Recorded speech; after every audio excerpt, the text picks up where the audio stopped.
ನಮ್ಮ ಬೆಂಗಳೂರಿಗೆ ಮತ್ತೆ ಸ್ವಾಗತ. ನಮ್ಮ ಮೆಟ್ರೋ ಸಂಚಾರ ಪ್ರಯಾಣಿಕರಿಗೆ ಹೊಸ ಅನುಭವ ಕೊಟ್ಟಿದೆ. ಮೆಟ್ರೋ 2ನೇ ಹಂತದ ಯೋಜನೆ ಇನ್ನೂ ಇಂಟ್ರೆಸ್ಟಿಂಗ್ ಆಗಿರುತ್ತೆ.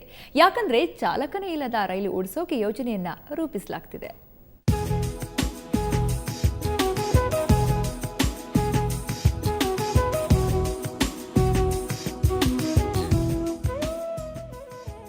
ಬರಲಿದೆ ಚಾಲಕರಹಿತ ನಮ್ಮ ಮೆಟ್ರೋ ರೈಲು. ಇದು ಬಿಎಂಆರ್ಸಿಎಲ್ ಅಧಿಕಾರಿಗಳ ಪ್ಲಾನು. ಹೌದು, ನಮ್ಮ ಮೆಟ್ರೋ ಈಗ ಚಾಲಕರಹಿತ ಆಗಲಿದೆ.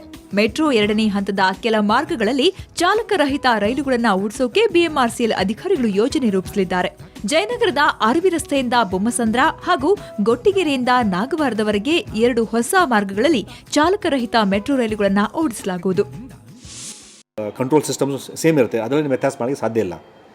2 ಹೊಸ ಲೈನ್ ಬರ್ತಾ ಇದೆ, ಅದರಲ್ಲಿ ಸ್ವಲ್ಪ ಇನ್ನೂ ಹೆಚ್ಚಿನ ಮಾಡರ್ನ್ ಟೆಕ್ನಾಲಜಿ ಯೂಸ್ ಮಾಡಿಕೊಂಡು ಅದು ನಾವು ಪ್ಲ್ಯಾನ್ ಮಾಡ್ತಾ ಇದ್ದೀವಿ. ಡ್ರೈವರ್ಲೆಸ್ ರನ್ ಮಾಡುವ ಅದರಲ್ಲಿ ಕೇಪಬಿಲಿಟಿ ಇರುತ್ತೆ ಅಲ್ಲ, ಅದು ಪ್ಲಾನಿಂಗ್ ಸ್ಟೇಜ್ನಲ್ಲಿದೆ ಈಗ. ಮತ್ತು ಅದು ಡ್ರೈವರ್ಲೆಸ್ ಟೆಕ್ನಾಲಜಿ ಈಗ ಬಂದಿದೆ. ನಮ್ಮ ಮೆಟ್ರೋ 2ನೇ ಹಂತವನ್ನ ಒಟ್ಟು 72.1 ಕಿಲೋಮೀಟರ್ ವರೆಗೆ ನಿರ್ಮಿಸಲಾಗುತ್ತೆ. ಈ ಪೈಕಿ 2 ಹೊಸ ಮಾರ್ಗಗಳಲ್ಲಿ 40 ಕಿಲೋಮೀಟರ್ ವರೆಗೆ ಚಾಲಕರಹಿತ ಮೆಟ್ರೋ ರೈಲುಗಳು ಸಂಚರಿಸುವ ಸಾಧ್ಯತೆ ಇವೆ. ಮೊದಲ ಮಾರ್ಗ ಆರ್ವಿ ರಸ್ತೆಯಿಂದ ಬೊಮ್ಮಸಂದ್ರದವರೆಗೆ 18.82 ಕಿಲೋಮೀಟರ್ ಇರಲಿದೆ. ಈ ಮಾರ್ಗದಲ್ಲಿ ಒಟ್ಟು 16 ನಿಲ್ದಾಣಗಳು ಬರಲಿವೆ. ಇನ್ನು 2ನೇ ಮಾರ್ಗದಲ್ಲಿ ಗೊಟ್ಟಿಗೆರೆಯಿಂದ ನಾಗವಾರದವರೆಗೆ 18 ನಿಲ್ದಾಣಗಳು ಬರಲಿವೆ. ಈ ಮಾರ್ಗ ಒಟ್ಟು 21.25 ಕಿಲೋಮೀಟರ್ ಇರಲಿದೆ.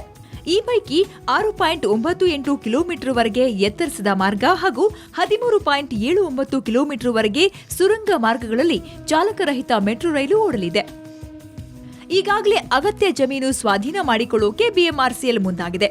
ಎಲ್ಲವೂ ಅಂದುಕೊಂಡಂತೆ ಆದ್ರೆ ಮುಂದಿನ ವರ್ಷ ಕಾಮಗಾರಿ ಶುರುವಾಗಲಿದೆ. ಬೆಂಗಳೂರಿನಿಂದ ಮಸೂದ್ ದೊಡ್ಡಬಾಗಿಲು, ಸುವರ್ಣ ನ್ಯೂಸ್.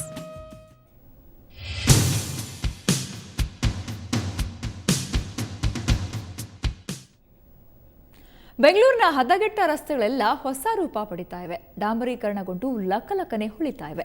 ಇದು ಚುನಾವಣೆಯ ಎಫೆಕ್ಟ್, ಅಭ್ಯರ್ಥಿಗಳ ಪ್ರಚಾರದ ಗಿಮಿಕ್.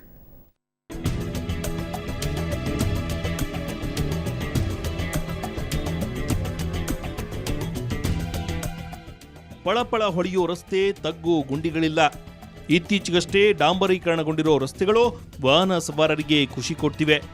ಆದರೆ ದುಸ್ಥಿತಿ ತಲುಪಿದ್ದ ಬೆಂಗಳೂರಿನ ರಸ್ತೆಗಳು ಹೊಸ ರೂಪ ಪಡೆದಿದ್ದು ಯಾವಾಗ ಅನ್ಕೋತಿದ್ದೀರಾ? ಇದೆಲ್ಲ ಚುನಾವಣೆಯ ಎಫೆಕ್ಟ್. ಈ ಟೈಮಲ್ಲಿ ಜನ ಮರಲು ಜಾತ್ರೆ ಮರಲು ಅಂತಾರಲ್ಲ, ಜನರ ಮರಲು ಮಾಡೋಕ್ಕೆ ಹಂಗೆ ಮಾಡ್ತಾರೆ. ಎಲೆಕ್ಷನ್ ಟೈಮಲ್ಲಿ ನೀವೇ ನೋಡ್ತಿದ್ರಲ್ಲ ಮೇಡಮ್, ಎಲ್ಲ ಇನ್ನೊಂದು ತಿಂಗಳು ಹಂಗಿರ್ತಾರೆ. ಆಮೇಲೆ ಮಾಮೂಲಿನ ಇವಾಗ ಬರ್ತಾರೆ, ಎಲ್ಲರೂ ಕೇಳ್ತಾರೆ ಓಟ್ ಹಾಕಿ, ನೀವು ಹಂಗೆ ಮಾಡ್ತೀವಿ ಹಿಂಗೆ ಮಾಡ್ತೀವಿ ಅಂತಾರೆ. ಆಮೇಲೆ ಮಾಮೂಲಿನ ಅದು. ಹೌದು, ಲೋಕಸಭಾ ಚುನಾವಣೆ ಹತ್ತಿರ ಬಂದಿರೋದ್ರಿಂದ ಜನಪ್ರತಿನಿಧಿಗಳಿಗೆ ಜ್ಞಾನೋದಯವಾದಂತಾಗಿದೆ. ಮತದಾರರ ಮನವೊಲಿಕೆಗೆ ಕಸರತ್ತು ಮಾಡ್ತಿರೋ ರಾಜಕಾರಣಿಗಳು ರಸ್ತೆಗಳಿಗೆ ಕಾಯಕಲ್ಪ ನೀಡಿದ್ದಾರೆ. ಜಯನಗರ, ಅಶೋಕ್ ಪಿಲ್ಲರ್, ವಿಜಯನಗರ, ಮಾಗಡಿ ರಸ್ತೆಗಳು ವರ್ಷದಿಂದ ಡಾಂಬರ್ ಕಂಡಿರಲಿಲ್ಲ. ಆದರೆ ಈ ರಸ್ತೆಗಳೆಲ್ಲ ಈಗ ಹೊಸ ರೂಪ ಪಡೆದಿವೆ.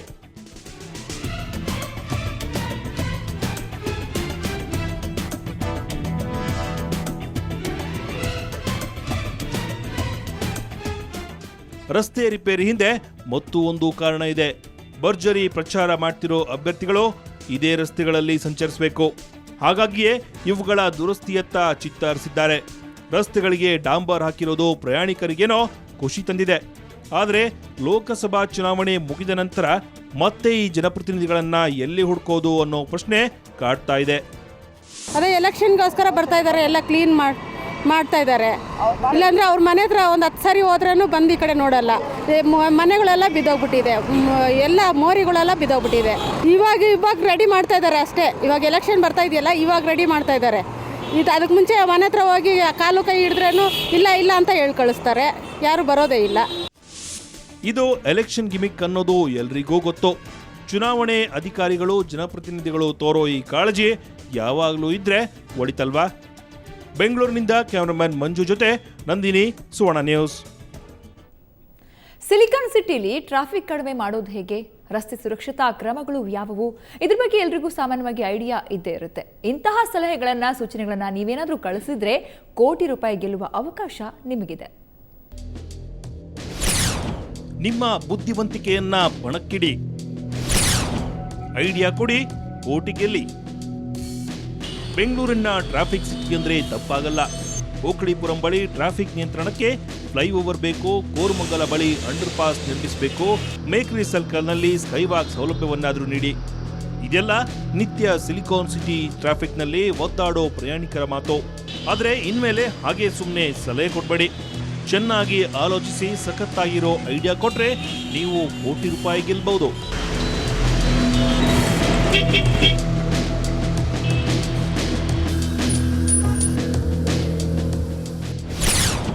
ನಿಮ್ಮ ಸಲಹೆ ವಾಸ್ತವಕ್ಕೆ ಹತ್ತಿರವಿರಲಿ.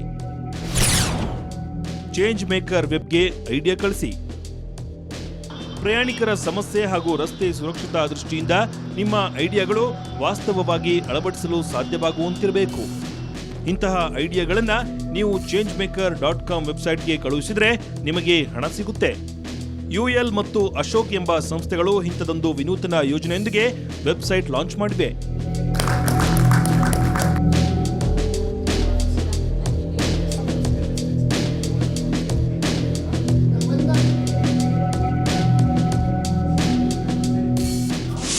ಇದರ ಪ್ರಕಾರ ಸಿಟೀಸ್ ಆ್ಯಕ್ಟಿವ್ ಸಿಟಿಸನ್ಶಿಪ್ ಮತ್ತು ಗವರ್ನೆನ್ಸ್, ಟೆಕ್ನಾಲಜಿ ಆ್ಯಂಡ್ ಇನ್ಫ್ರಾಸ್ಟ್ರಕ್ಚರ್ ಮೇಲೆ ನಾವು ಐಡಿಯಾಸ್ ಇನ್ವೈಟ್ ಮಾಡ್ತೀವಿ.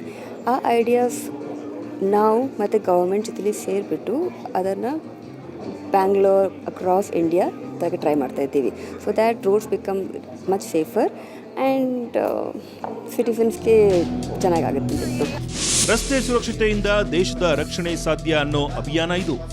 ಉತ್ತಮ ಸಲಹೆ ನೀಡಿದವರಿಗೆ ತಲಾ 3 ಲಕ್ಷದಂತೆ ಒಟ್ಟು 18 ಮಂದಿಗೆ ನಗದು ಬಹುಮಾನ ಹಾಗೂ ವಿಶೇಷ ಬಹುಮಾನ ಅಂತ 1,80,00,000 ರೂಪಾಯಿ ಕೊಡಲಾಗುತ್ತೆ.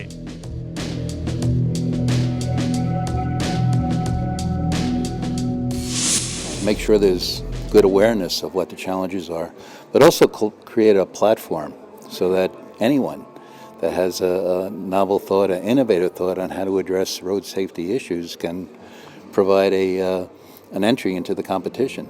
And hopefully, out of the entries that come in, there'll be 1 or 2 that are very innovative and easy to implement and make a big impact on this whole safety issue. ಇನ್ಯಾಕೆ ತಡ, ಕೊಂಚ ಸೀರಿಯಸ್ ಆಗಿ ಆಲೋಚನೆ ಮಾಡಿ ವೆಬ್ಸೈಟ್ಗೆ idea ಕಳುಹಿಸಿ. June 4ರಂದು ನಡೆಯೋ ಕೊನೆಯ ಸ್ಪರ್ಧೆಯಲ್ಲಿ ಕೋಟಿ ಗೆಲ್ಲಿ. ಬೆಂಗಳೂರಿನಿಂದ ಕ್ಯಾಮರಾಮನ್ ಪ್ರಕಾಶ್ ಜೊತೆ ನಂದಿನಿ, ಸುವರ್ಣ ನ್ಯೂಸ್. ನಾರಾಯಣ ಹೆಲ್ತ್ ಕೇರ್ ಸಹಯೋಗದಿಂದ ಸುವರ್ಣ ನ್ಯೂಸ್ ಮತ್ತು ಕನ್ನಡಪ್ರಭ ತನ್ನ ಎಲ್ಲಾ ಸಿಬ್ಬಂದಿಗೆ ಉಚಿತ ಆರೋಗ್ಯ ತಪಾಸಣಾ ಶಿಬಿರವನ್ನು ಏರ್ಪಡಿಸಿತು. ಶಿಬಿರದಲ್ಲಿ ಪಾಲ್ಗೊಂಡ ಸಿಬ್ಬಂದಿ ಆರೋಗ್ಯ ತಪಾಸಣೆ ಮಾಡಿಸಿಕೊಂಡ್ರು.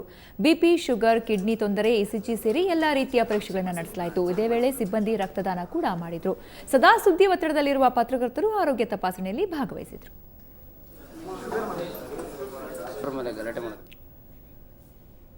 ಶ್ರೀ ಸಾಯಿ ಗೋಲ್ಡ್ ಪ್ಯಾಲೇಸ್ನಲ್ಲಿ ಇಂದಿನ ಚಿನ್ನದ ದರ ನೋಡೋಣ.